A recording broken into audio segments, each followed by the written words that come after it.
Olá, queridos inscritos ou meros simpatizantes do nosso canal no YouTube, o canal da Igreja Virtual Amor e Fé.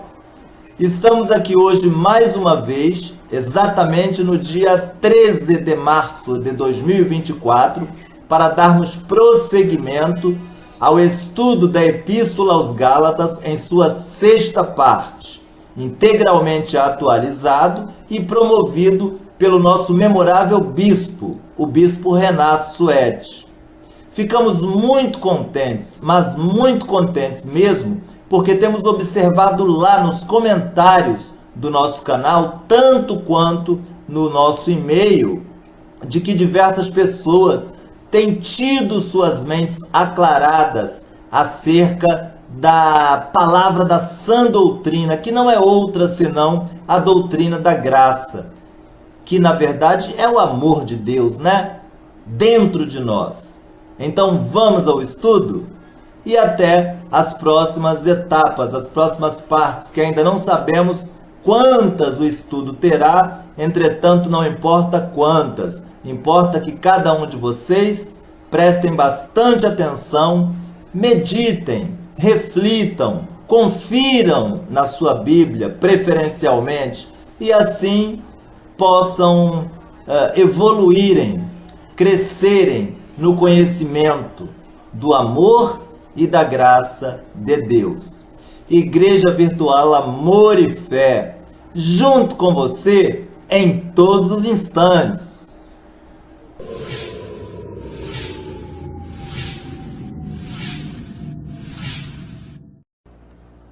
Olá amigos, tudo bem? Bendito Deus e Pai de nosso Senhor Jesus Cristo, que nos tem abençoado com toda sorte de bênçãos nas regiões celestiais. Que Ele abençoe a leitura da sua palavra, em nome de Jesus. Vamos à parte 6 do estudo da Epístola de Paulo aos Gálatas, com alegria. Muitas pessoas, muitos amigos e irmãos estão sendo esclarecidos quanto neste estudo. E eu fico muito feliz com isso, pois esse é o nosso intuito, esse é o nosso objetivo, abençoar. Vimos no capítulo 3, na primeira parte, essa parte 6 do nosso estudo, mas nós estamos no capítulo 3 da Epístola aos Gálatas. Peço que você abra a sua Bíblia, por favor. Paulo dizendo que o justo viverá pela fé e não pela observância da lei. Paulo falando que maldito é aquele que permanece em todas as coisas do livro da lei, buscando fazer com que as obras da lei o venham justificá-lo, quando nós somos justificados pela fé, pelo sangue de Jesus Cristo derramado na cruz. Se chama graça. Agora, capítulo 3, verso 15, Paulo diz assim: Irmãos, falo como a homem. Ainda que uma aliança seja meramente humana, uma vez ratificada, não é retificada, retificar é consertar, ratificar é confirmar. Ninguém a revoga, ou se lhe acrescenta alguma coisa. Ora, as promessas foram feitas a Abraão e ao seu descendente. Não diz aos descendentes, como se falando de muitos, porém como de um só, e ao teu descendente, que é Cristo. Ou seja, Abraão aponta para Cristo. Não é? E digo isto, uma aliança já anteriormente confirmada por Deus, a lei, preste atenção, que veio 430 anos depois, não a pode abrogar, de forma que venha desfazer a promessa. Porque se a herança provém de lei, já não decorre de promessa. Mas foi pela promessa de Deus, que Deus concedeu gratuitamente a Abraão. Paulo está fazendo a distinção aqui entre a promessa de Deus, de uma bênção pela fé, e da lei, que ele vai explicar daqui a pouco, que foi colocada por causa das transgressões. Você sabia, desde Abraão, a lei vem 430 anos depois, a lei dos 10 mandamentos e as outras leis, depois da promessa. E Paulo está dizendo aqui, ratificando, que Jesus é filho da promessa, nós somos filhos da promessa e não da lei. A promessa foi feita a Abraão antes da lei. Agora, então, por que Deus deu a lei? Havia em Abraão, Noé antes, né? Abraão, Isaac, Jacó, os patriarcas, havia neles a consciência do bem e do mal, mas não havia lei. Por que Deus deu a lei então? Vamos ver aqui. Vamos ver o versículo 19. Qual, pois, a razão de ser da lei? Por que Deus deu a lei? Foi adicionada por causa das transgressões, até que viesse o descendente. A lei até o descendente. Não que acabou a lei, não que revogou a lei. Mas não precisa você viver por lei, você vivendo por fé, você guarda a lei. Mas guarda naturalmente, não forçosamente, não mecanicamente. Vou guardar esse dia, não, é natural, porque o Espírito de Deus leva você à obediência ao Senhor. Então vamos lá, versículo 19 do capítulo 3 aos Gálatas. Qual foi, pois, a razão de ser da lei? Foi adicionada por causa das transgressões, até que viesse o descendente. Então tem um até. Quem é o descendente? É Jesus, que cumpre a lei, e aí começa o Novo Testamento na sua ressurreição. O Novo Testamento não começa no nascimento de Jesus, começa na ressurreição de Cristo, e quando ele volta e aparece aos seus discípulos. Aí começa o Novo Testamento, porque até então Jesus estava debaixo da lei, por isso ele cumpriu a lei. Está entendendo? É muito importante isso. Então, ele disse assim, até que viesse o descendente a quem se fez a promessa e foi promulgada por meio de anjos, pela mão de um mediador. O mediador não é de um, mas Deus é um.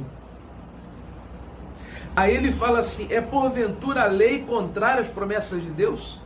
Ou seja, abandonaríamos a promessa que Deus deu a Abraão e vamos tentar sermos salvos pela lei? Ele diz, de modo nenhum. Porque se fosse promulgada uma lei que pudesse dar vida, a justiça seria procedente da lei. Olha o que Paulo fala aqui. Se houvesse sido promulgada uma lei que pudesse dar vida, a justiça seria pela lei. Ele diz, a lei não pode dar vida. Como que pode dar vida uma coisa que obriga você a estar assim? Eu não posso fazer isso, eu não posso fazer aquilo, eu tenho que obedecer isso, eu tenho que obedecer aquilo, e ninguém obedece.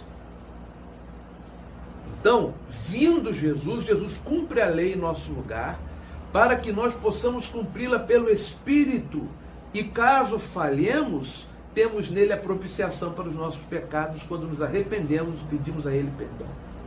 Agora, fica absurdo você não entender isto aqui, que a lei foi dada pelas transgressões. Isto é muito importante. Vou dar um exemplo. O povo de Israel sempre andou em meio a outros povos. E estes povos eram povos que cultuavam outros deuses, politeístas eles eram. Então eles cultuavam outros deuses e idolatria. Eles tinham outros deuses, vários nomes de deuses. Quando este povo ficou preso no Egito, eles se contaminaram mais ainda, pois os egípcios eram grandes idólatras. Então, quando este povo sai na sua migração do Êxodo, eles continuam com aquela ideia de idolatria, de ter vários deuses, a ponto de Moisés subir ao monte 40 dias, e quando descer já haviam feito um bezerro de ouro, estavam adorando o bezerro de ouro. Então era por causa desta transgressão. Por exemplo, Deus estabelece o quarto mandamento, e diz, a partir de hoje vocês vão ter que parar num dia, e não num dia qualquer, no sábado, o 7º dia, porque foi o dia que eu descansei depois de fazer o universo em 6 dias. Vocês vão parar no 7º dia e não vão fazer nada, somente lembrar-se de mim. No 7º dia, então, o povo passou a lembrar-se de Deus. Foi dada essa lei. E depois ele fala lá em Isaías, isto será um sinal, não é selo. Guardamento de sábado não é selo, é um sinal que Deus exigiu que o seu povo tivesse, para que ele fosse diferenciado dos outros povos. É um povo que guarda o 7º dia, o judeu guarda até hoje, e outros também guardam, para diferenciá-lo dos outros povos, que tinham vários deuses. Então aquele povo especial de Deus, que Deus estava preparando pedagogicamente para que depois viesse o Messias e desse fim àquele legalismo e nós entrássemos em graça pela salvação, pela fé, esse sinal era necessário porque eram povos que andavam nesse mundo, nômades, até achar a terra prometida e tal, encontrar. Esse povo tinha que ter um sinal, o sinal de que adorava somente a um Deus, o Deus criador dos céus e da terra. Então eles paravam no sétimo dia. Isso é muito importante você entender. Agora, eles só lembravam de Deus no sétimo dia. Como há pessoas que guardam o sétimo dia e só lembram de Deus no sétimo dia. Mas isso hoje, me desculpe, seria até uma coisa absolutamente, vou usar a expressão que me vem aqui, ridícula. Porque hoje você sabe que se você crê em Jesus, você lembra de Jesus todos os dias. Você acorda e ora a Deus, você vai dormir e ora a Deus, você lembra de Jesus vários momentos do seu dia. O Espírito Santo está em você. Essa é a nossa esperança da glória, que nos faz lembrarmos de Jesus, do nosso Senhor e Salvador, todos os dias. Eu não preciso separar um dia para o Senhor, porque todos os dias são dele. Se eu quiser separar um dia, é bom, para descansar, desligar o celular, curtir a minha família, os filhos, se você tem filhos. Aquele dia você não vai se preocupar com o negócio. Ótima coisa você faz. E se você quiser fazer isso no sábado, ótimo. Mas não pensando que isso vai gerar salvação. O perigo é você achar que estas obras, como guardar sábado, elas estão atreladas à salvação, porque não estão. A salvação só depende da fé em Jesus. É exclusivamente pela fé e pela graça que somos salvos. Porque essa é a promessa que foi dada a Abraão 430 anos antes de vir a lei. Então, por bom senso, se você puder parar um dia na semana, não fazer nada, não trabalhar, ficar com a sua família, isso é ótimo. Até para você poder cultivar o convívio familiar. Se puder parar 2 dias, melhor ainda, 2 dias. Descansar 2 dias e depois trabalhar 5, melhor ainda. Se isso lhe... Agora, ter que guardar um dia como obrigação para a salvação, este é o dia que eu não posso fazer nada. Isso não existe. Porque você lembra de Jesus todos os dias. E cuidado, eu conheço pessoas que guardam sábado como ponto de salvação. Aí elas estão liquidando o sacrifício de Jesus. Elas estão, como eu falei na outra mensagem, cuspindo no sacrifício de Jesus, dizendo, não é, Jesus tendo vindo ou não, eu seria salvo só para guardar o sábado. Isto é uma heresia. Isto se torna, como Paulo disse, um outro evangelho. Um outro evangelho anátema, de maldição. Coloca a pessoa debaixo da lei, não debaixo da graça. Então, nós somos salvos pela fé, pela promessa. Então, ele diz aqui agora no versículo... Ele diz que a lei não pode dar vida, no versículo 21, e depois disse, mas a Escritura encerrou tudo sobre o pecado, para que mediante a fé em Jesus Cristo fosse a promessa concedida aos que creem, não aos que observam a lei, aos que creem. Versículo 23 do capítulo 3, eu vou terminar o capítulo 3 hoje. Mas antes que viesse a fé, estávamos sob a tutela da lei. A fé vem com Jesus. E nela encerrados para essa fé que de futuro haveria de revelar-se. Veja, a Bíblia progressivamente caminha para Cristo. Chegando em Cristo, você vive nova vida, é nova criatura, é nova aliança, e as coisas velhas já passaram, eis que tudo se faz novo. Você não precisa de lembrar de Deus um dia na semana, por exemplo, não é? Você não precisa de uma lei dizendo que não matarás, não. Você sabe que matar é atentar contra a vida de alguém e um pecado, porque você está matando alguém que Deus colocou neste mundo. E outras coisas mais que estão ali na lei. E a lei é boa, mas você não pode viver por ela. Você tem que viver pela graça de Deus, com o Espírito Santo, e você faz cumprir esta lei.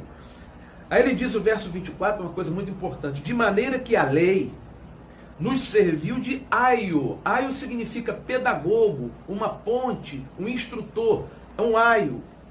É uma passagem.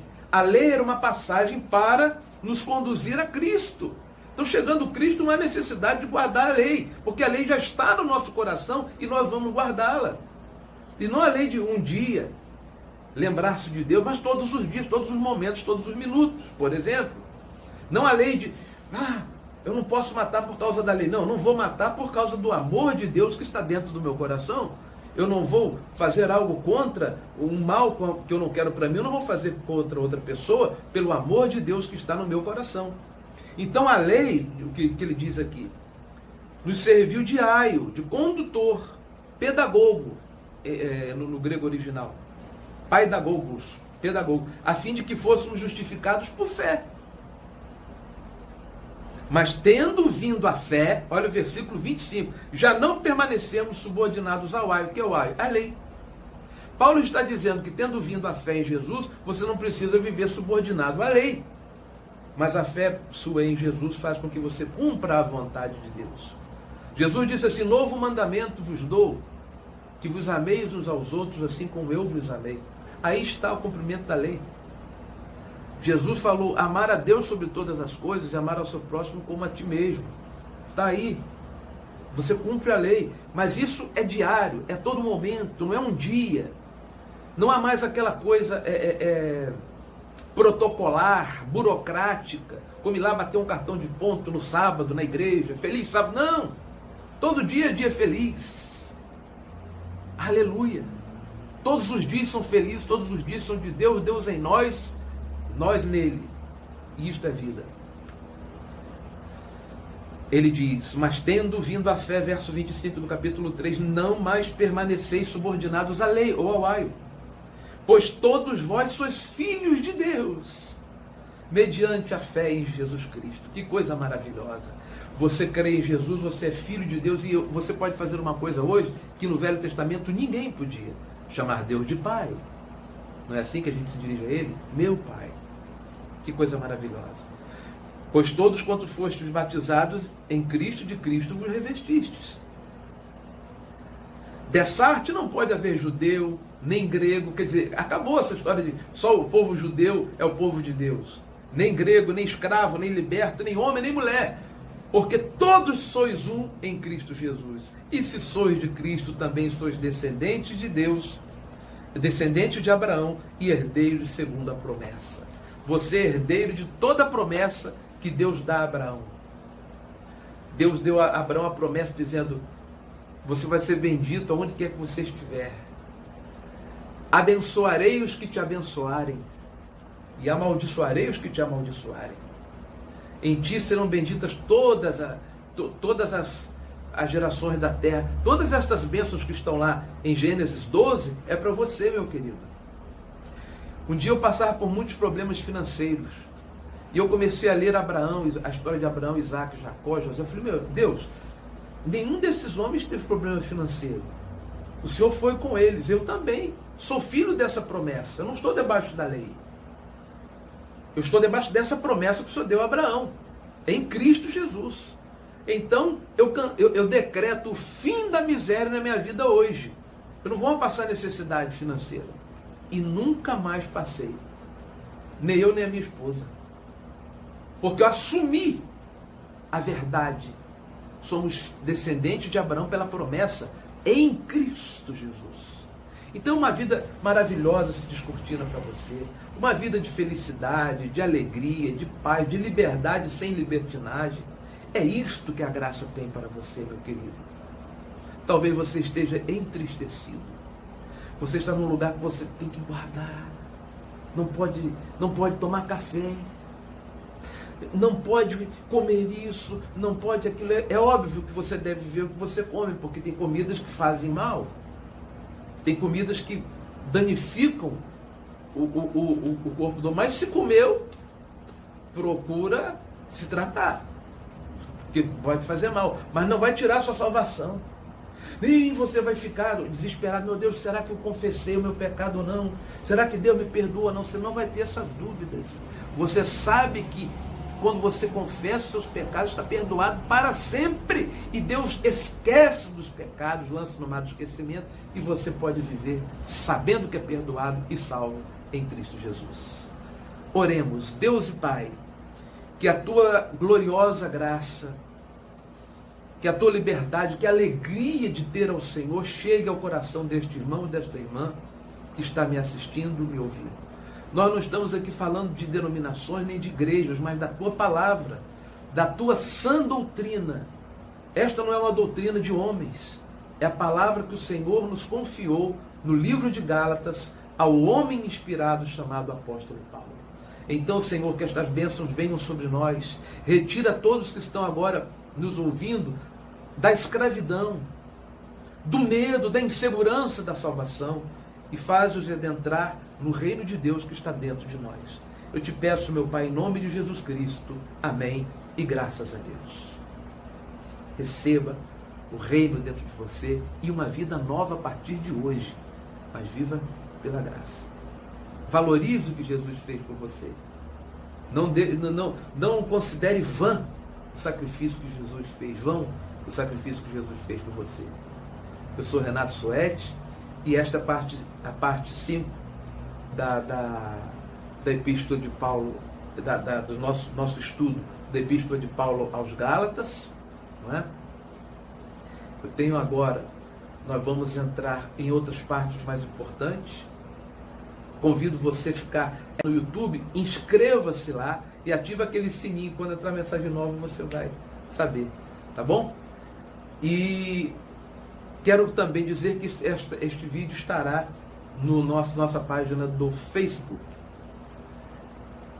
Que você entenda que o nosso objetivo aqui é edificar você, é trazer a alegria da salvação para o seu coração, que se você não a tem, e fazer você entender que Jesus lhe ama. Você é filho de Deus em Cristo Jesus. Então nós vamos depois a mais uma parte da Epístola de Paulo aos Gálatas, não é? E eu fico por aqui. Que Deus abençoe a você, a sua família, e nós estamos juntos nesta fé e na alegria da salvação gloriosa em Cristo Jesus. Um grande abraço.